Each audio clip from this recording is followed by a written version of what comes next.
All right, we back. We're about to get it started. Got some good one for you today. Enjoy the music.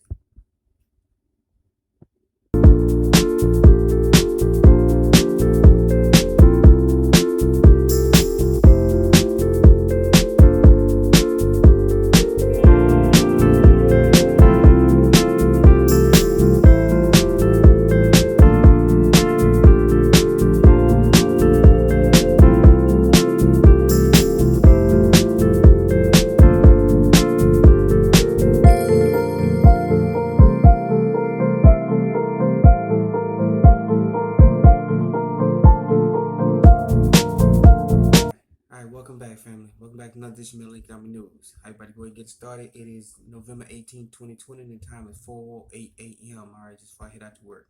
All right, so we're looking at yahoofinance.com. All right, look at the finance futures. S&P futures are down 4 points.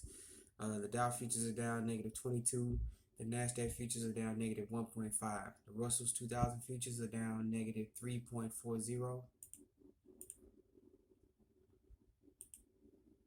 All right, now we're looking at the FTSE 100 is down right now -55.96, and the Nikkei 225 is down -178.16.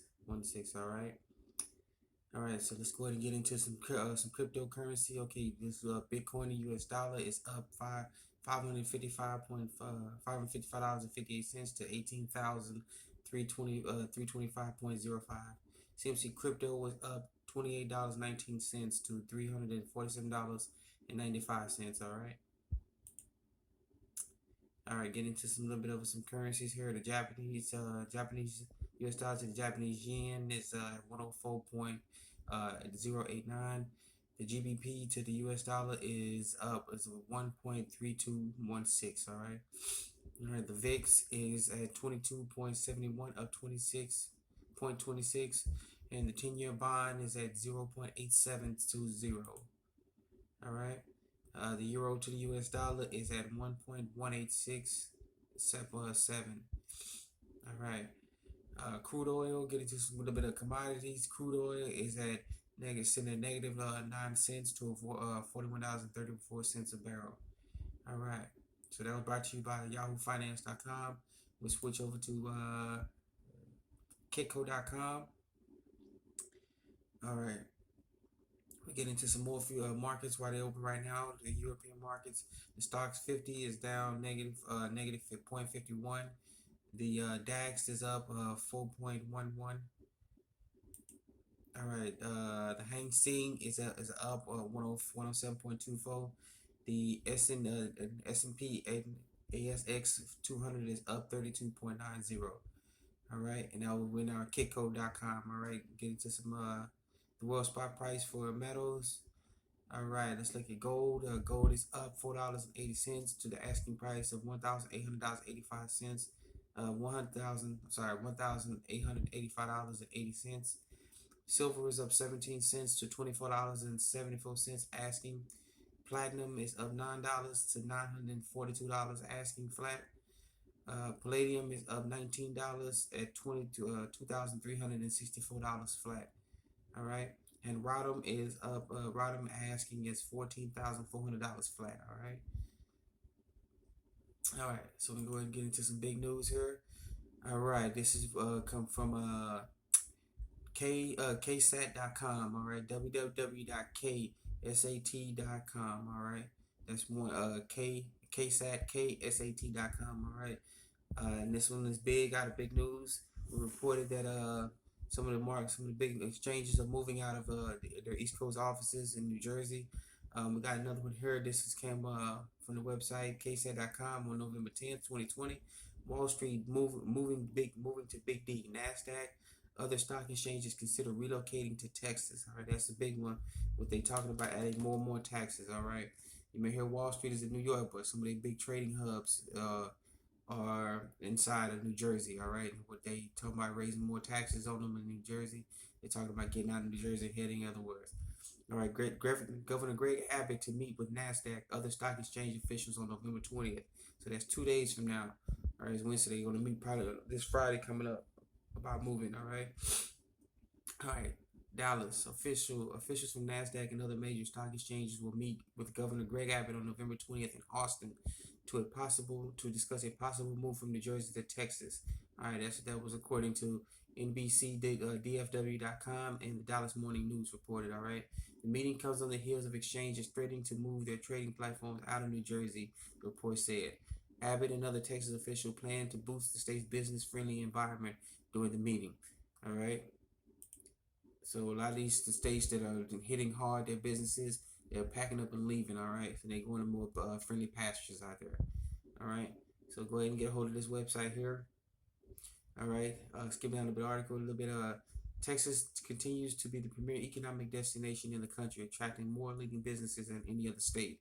All right, spokeswoman Renee Easy or spell Easy E. All right, said in a statement to the Dallas Morning News, the governor looks forward to meeting with NASDAQ and showcasing Texas's business-friendly environment, skilled workers, robust infrastructure, and low taxes, all of which foster greater economic growth in the Lone Star State. All right, so they plan on snatching these exchanges from the East Coast to a more friendly, more tax-friendly states. All right, so go ahead and check that story out at www.ksat.com. All right. All right, and we're switching over another story to ZeroHedge.com as it continues. China de-dollarization accelerates. Treasury holdings near 10-year lows. All right, we've been reporting this sometime that Chinese have been dumping their treasury holdings of U.S. dollars. All right, some relative positive news in the latest TCI data shows in the last 12-month purchase of treasuries by foreign banks surged to 59 billion to 221.6 billion. All right, it is the highest since to January 2019. When they talk about buying U.S. treasuries, they're buying U.S. debt. All right. Yes, you can buy debt. You can buy debt from people. All right. All right. The long-term treasury purchase is 22.5 billion, sharp reversal from the 33 billion in sales in August. Purchases of agencies of 46.2 billion, highest since February 2020. Foreigners sold a total of 28.7 billion in corporate bonds after 3.2 billion in purchases in August. Stock purchases by foreigners 32.2 billion, up from 26.6 billion in August, and most since 2020. All right. Skip down a little bit of article. All right, it has here the Chinese holds China holds about 1.06 trillion in U.S. Treasuries, a decrease of 6.3 billion from last month. All right, so we got other countries here. Japan holds 1.28 billion in treasuries, a decrease from 2.2 billion from last month. Belgium holds 218 billion. They've increased from 3.1 billion in prior months. The Cayman Islands, they have 231.6 billion, an increase from 2.7 billion. All right. So all in all, most of these countries here, they've got Saudi Arabia has gained an increase, but China has continued to dump U.S. treasuries left and right. All right. Their de-dollarization platform, they're trying to get their renminbi or yuan or people's money to be the dominant currency in the world.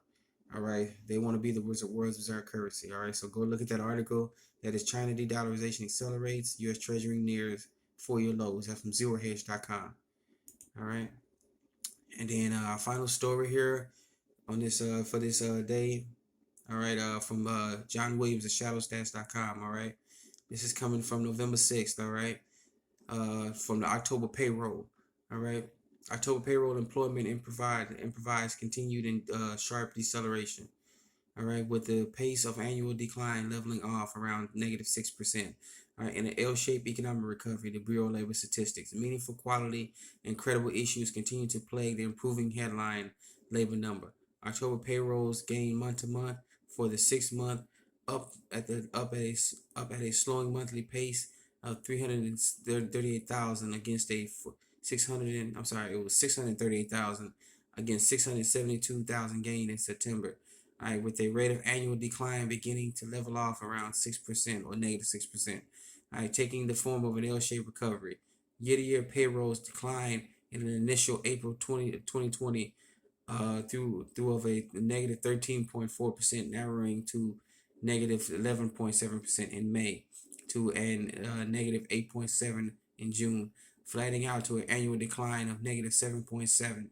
All right, 7.7 to negative 6.9 to negative 6.4 and negative 6.1 in July through October. All right, similar patterns of industry payrolls ranging from retail sales to construction manufacturing shows a sharp slowing of paced economic improvement with no economic recovery to pre-pandemic levels so far. All right, headline unemployment was understated for the eighth straight month. The Bureau of Labor Statistics acknowledged continuing misclassification of some unemployment persons as employed.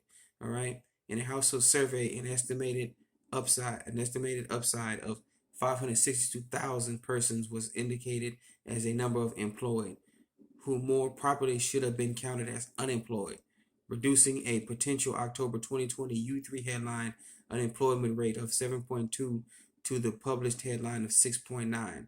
All right, so they fixed the numbers to make it look good. All right, they do that. They do it all the time when during the general election. They boost the numbers up to make it seem look good, but in reality, they're lying about the numbers. Okay, you have short-term unemployed, long-term unemployed, and you have people who are unemployed. All right, many people who are unemployed and they're not looking for a job. They're not counted as either employed because they're not putting in applications, because they track these applications every time you apply for a job. All right, they consider those employed, and then unemployed. Now, when you stop putting in applications, they consider you as being employed. All right, all right, all right. The headline rate was down from a headline of 7.9, all right, potentially as high as 8.3 with misclassifications in September. Broader October 2020 headline U6 unemployment, including short-term discouraged workers and those employed part-time for economic reasons, declined to 12.10% from 12.84% in September, including long-term discouraged displaced workers. The October shadow stats alternate measures moving on top of U6 was 26.3%, down from 26.9% in September.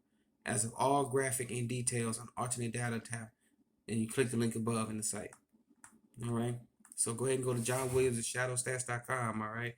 Get the latest numbers and headlines. All right, for the actual real numbers about what's really going on. Okay. That was the October payroll employment. That was the first article we went through, and then the actual unemployment numbers. Okay.